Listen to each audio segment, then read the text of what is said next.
So hello friends, तो कैसे हैं आप सब। आई होप कि आप सभी अच्छे होंगे। तो बहुत दिनों बाद थोड़ा स्ट्रेस फ्री होने के बाद मैंने सोचा कि क्यों ना एक वीडियो इस टॉपिक पर बनाया जाए जहां पर हम बात करेंगे फ्लैश वर्सेस सुपरमैन की फाइट के ऊपर। तो जब से फ्लैश मूवी रिलीज़ हुई है तब से फ्लैश के ऊपर बहुत कॉन्ट्राडिक्ट और इनकन्सिस्टेंट स्टेटमेंट सुनने को मिले हैं। तो आज हम इसी टॉपिक पर बात करेंगे कि फ्लैश वर्सेस सुपरमैन की फाइट में विनर होगा कौन एक्चुअली में, और मैं यहाँ लगभग हर एक सिनेरियो और पॉसिबिलिटी को डिस्कस करूँगा। तो बिना किसी देरी के वीडियो को स्टार्ट करते हैं और आते हैं अपने मेन टॉपिक की तरफ। तो सबसे पहले बात करें अगर हम सुपरमैन की, तो मुझे नहीं लगता सुपरमैन की पावर्स और फीट्स एक्सप्लेन करने की मुझे ज़रूरत भी है यहाँ, क्योंकि आज के टाइम पर ऐसा कोई नहीं होगा जो इसके बारे में ना जानता हो। और अगर किसी को इसकी पावर सुनने का ज़्यादा मन हो रहा है तो वो मेरी प्रीवियस वीडियो चेकआउट कर सकता है, जो कि है थॉर वर्सेस सुपरमैन वाली वीडियो। उन्हें मैं ये वीडियो रिकमेंड करना चाहूँगा। तो फाइनली हम बात करेंगे फ्लैश की पावर्स और एबिलिटीज़ की, जो उसे सुपरमैन के लेवल का बनाती है। तो जब से मूवी में फ्लैश ने नामेक और फ्लोरा जैसे क्रिप्टोनियन को जान से मारा है, तब से फैंस के मन में ये विचार उठ रहे हैं कि अगर फ्लैश इन्हें मार सकता है तो क्या वो सुपरमैन का भी यही हाल करेगा। तो फ्लैश की सारी पावर्स और ओपी एबिलिटीज उसकी स्पीड पे डिपेंडेंट है, जो कि पूरी तरह डिपेंडेंट है उसकी स्पीड फोर्स पर। अब स्पीड फोर्स एक मल्टीवर्सल फोर्स है जिसके थ्रू ये लाइट स्पीड से ट्रैवल कर सकता है, और ज़रूरत पड़ी तो लाइट से भी कई गुना ज़्यादा फास्ट होकर टाइम ट्रैवल कर सकता है। इसके अलावा ये अपनी स्पीड फोर्स से लाइटनिंग बोल्ट क्रिएट कर सकता है, जो कि नामिक जैसे पावरफुल क्रिप्टोनियन को भी उसके आर्मर के साथ डिस्ट्रॉय कर पाई थी। इसके अलावा भी ये अपनी स्पीड और लाइटनिंग के कॉम्बो से लाइटनिंग टोर्नेडो क्रिएट कर सकता है। और अगर इसकी सबसे डेडली एबिलिटीज़ की बात करूं तो वो है इसकी फेजिंग एबिलिटी, जिससे ये किसी भी सॉलिड चीज़ के आर पार जा सकता है, और यही एबिलिटी उसे सुपरमैन के लेवल का बनाती है, बिकॉज फेजिंग का यूज़ करके उसने फ्लोरा और नामिक को ईजिली किल कर दिया था। बाय द वे, इसके अलावा फ्लैश के पास उसकी हीलिंग फैक्टर भी है, जिससे वो कुछ सेकंड्स में किसी भी इंजर्ड से हील हो सकता है, जो कि मुझे पर्सनली बहुत कूल एबिलिटी लगी है। वैसे आपको बता दो, डीसीयू के फ्लैश की हीलिंग फैक्टर सीडब्ल्यू के टीवी शो वाले फ्लैश से भी कई गुना ज़्यादा फास्ट है, जो कि काफ़ी इंप्रेसिव है। चलो, ये तो हो गई फ्लैश की सारी पावर्स, एबिलिटीज़ एंड फीट्स। तो अब बात करते हैं कौन होगा विनर और कैसे कैसे ये फाइट के रिजल्ट कितने डिफरेंट निकल कर आ सकते हैं। तो देखो, अब बहुत से लोग कहेंगे कि यार ये तो बहुत सिंपल है, फ्लैश फेजिंग से सुपरमैन का हार्ट निकाल देगा। तो देखो भाई, ये इतना भी आसान नहीं होने वाला है, क्योंकि उसके अगेंस्ट सुपरमैन है यहाँ, ना कि कोई एरा गेरा सुपर हीरो कि फ्लैश आएगा और उसका हार्ट निकाल जाएगा और सुपरमैन को पता भी ना चले। बिकॉज हमने देखा है सुपरमैन ने अकेले पूरे जस्टिस लीग टीम के मल्टीपल मेंबर्स के मल्टीपल स्पीड्स को at the same time counter किया था, जहाँ पर वंडर वुमन और एक्वामैन भी फास्ट है एंड इवन साइबॉग भी। इन सभी की कंबाइंड स्पीड को एक साथ काउंटर करते हुए फ्लैश को देख लेना ये बताता है कि अगर ये मल्टीपल कैरेक्टर्स की स्पीड को at the same time detect कर सकता है तो तब क्या होगा जब सुपरमैन का ध्यान भटकाने वाला कोई नहीं होगा और फ्लैश अकेला होगा। मुझे पता है कि अब कुछ लोग ये कहेंगे कि फ्लैश वहाँ अपना फुल पोटेंशियल यूज़ नहीं कर रहा था, पर वो ये नहीं देखते कि वहाँ सुपरमैन भी तो अपना फुल पोटेंशियल यूज़ नहीं कर रहा था, क्योंकि जहाँ फ्लैश भागते हुए सुपरमैन को अटैक करने आ रहा था वहाँ सुपरमैन भाग भी नहीं रहा था, सिर्फ वॉक करते हुए फ्लैश को डॉज कर रहा था। तो सोचो, जब सुपरमैन भागना स्टार्ट करेगा और फ्लैश अकेला होगा तब क्या होगा। देखो, हम सुपरमैन की स्पीड को नामेक और फ्लोरा जैसे क्रिप्टोनियन से कंपेयर नहीं कर सकते, बिकॉज हम जानते हैं सुपरमैन ने ऑलरेडी अपनी लर्निंग स्टेज में इन दोनों की स्पीड को एक साथ काउंटर किया था।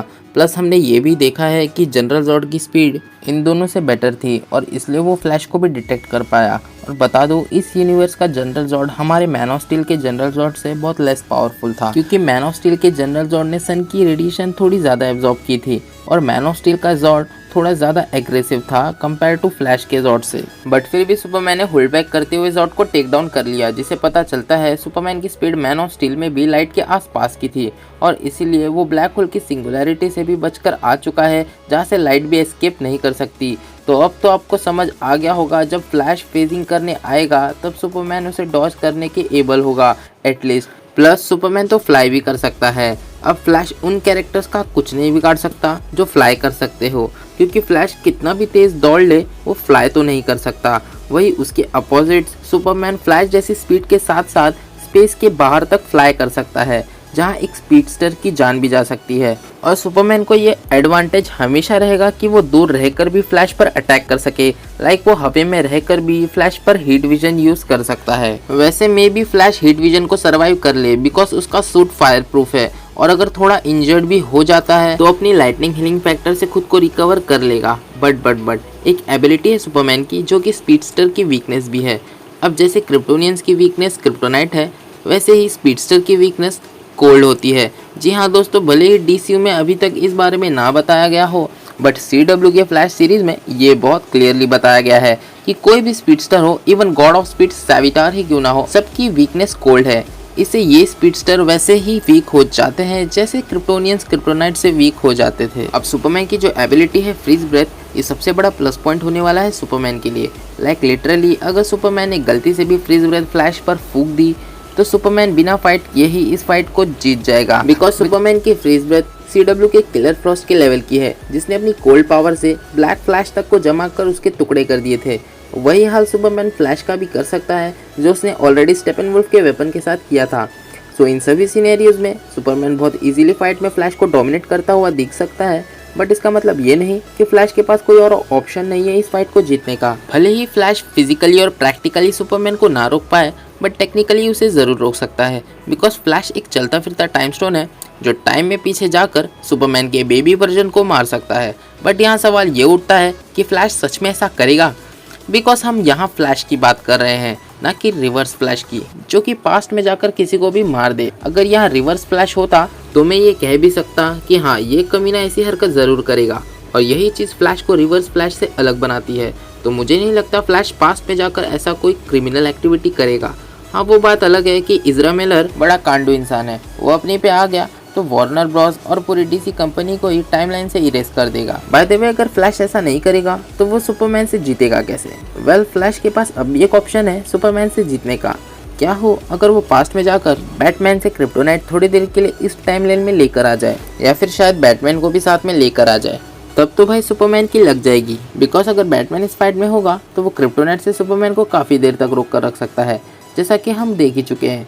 अगर क्रिप्टोनाइट का एक भी हिट सुपरमैन पे पड़ गया तो फ्लैश बहुत इजीली जाकर सुपरमैन का हार्ट कब उसके छाती से चीर देगा, ये तो सुपरमैन को भी पता नहीं चलेगा। बस उम्मीद करना कि फ्लैश के इस एक्शन का रिएक्शन कुछ ऐसा ना हो जाए कि फ्लैश के क्रिप्टोनाइट लेने से पूरी टाइमलाइन ही बिगड़ जाए, और इस टाइमलाइन में आने के बाद पूरा सुपरमैन ही चेंज हो जाए। बिकॉज हमने देखा है कि पास्ट में जाकर एक जूस की केन भी इधर से उधर करने से बहुत ही डेंजरस कॉन्सिक्वेंसेस निकल कर आ सकते हैं। लाइक हमने देखा है सिर्फ एक कैमरे का एंगल भी चेंज करने से बैटमैन चेंज हो सकता है। तो तब क्या होगा जब फ्लैश पूरा क्रिप्टोनाइट ही लेकर इस टाइमलाइन में आ जाएगा? कहीं इसकी वजह से सुपरमैन ही ना चेंज हो जाए। लेकिन मेरे हिसाब से तो ये सबसे बेस्ट ऑप्शन है सुपरमैन को हराने का। अदरवाइज पास्ट में जाकर सुपरमैन को मार दिया तो इससे एक ऑल्टरनेट टाइमलाइन क्रिएट हो जाएगी और ओरिजिनल टाइमलाइन पूरी तरह से इरेस्ड या स्प्लिट हो जाएगी, जिसका रिजल्ट हम फ्लैश मूवी के एंडिंग में भी देख चुके हैं। फ्लैश सिर्फ टाइम ट्रेवल ही करता रह जाएगा, बट वह कोई भी पॉसिबिलिटी में सुपरमैन को नहीं रोक पाएगा, जैसे वो जॉर्ड को नहीं रोक पाया था। और ये लॉजिकल भी है, बिकॉज जहाँ दो फ्लैश, सुपर गर्ल और बैटमैन मिलकर भी जॉर्ड और उसकी छोटी सी आर्मी को नहीं रोक पाए इतनी सारी पॉसिबिलिटीज में भी, तो वो अकेला फ्लैश क्या ही करेगा सुपरमैन के आगे, जिसने ऑलरेडी जॉर्ड और उसकी क्रिप्टोनियन आर्मी के पावरफुल वर्जन को सिर्फ एक ही पॉसिबिलिटी में हरा दिया था। तो आप ही सोचो, दो फ्लैश साथ मिलकर भी जॉर्ड को नहीं रोक सकते, तो वो उससे भी बियॉन्ड पावर हाउस को कैसे रोकेंगे, जो कि ज़ीउस के कंपैरेबल है। बाय द वे, यहाँ जितने सिनेरियोस एंड पॉसिबिलिटीज़ हो सकते थे मैंने उठाकर आपके सामने रख दिए। अब ये आप पर है कि आप किस पॉसिबिलिटी को देखते हो, बट मेरे अकॉर्डिंग तो सुपरमैन के पास कुछ ज़्यादा ही बड़े एडवांटेजेस हैं compare to Flash. Even Superman के पास तो ये भी एडवांटेज है कि वो सन डिप करने के बाद फ्लैश की स्पीड को कुछ हद तक ओवर क्रॉस भी कर दे, बिकॉज सुपरमैन के लिए सन स्पीड 4 से कम नहीं। सो हम यहीं पर वीडियो को रैप अप करते हैं और मिलते हैं अपने नेक्स्ट वीडियो में।